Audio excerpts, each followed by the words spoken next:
La diplomatie numérique est à l'ordre du jour au sommet virtuel du G20. Sous la présidence de l'Arabie Saoudite, le groupe des 20 va discuter d'éventuelles résolutions à mettre en place pour enrayer la pandémie de nouveau coronavirus. Les chefs d'État réunis se pencheront notamment sur le dossier de l'allègement de la dette des pays les plus pauvres de la planète. Nous voyons émerger d'énormes dettes qui rendent vulnérables les pays qui dépendent par exemple du tourisme, comme les petites îles. J'appelle les leaders du G20 à augmenter les ressources financières mises à disposition du Fonds monétaire international, notamment à travers de nouvelles attributions de droits de tirage et une réallocation volontaire des droits de tirage spéciaux inutilisés. Les pays du G20 ont dépensé plus de 21 milliards de dollars pour combattre le coronavirus, notamment à travers des dispositifs de coopération internationale.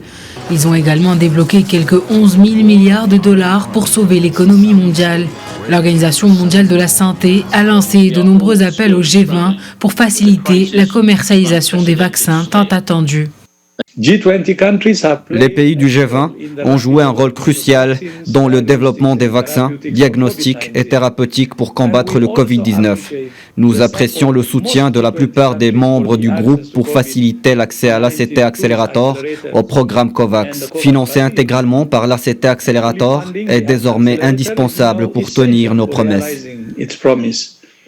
Le G20 regroupe notamment les États-Unis, la Chine, le Japon, l'Allemagne, le Royaume-Uni, la France, la Turquie, l'Inde, le Brésil, la Corée du Sud, la Russie, l'Australie, l'Indonésie et l'Arabie Saoudite.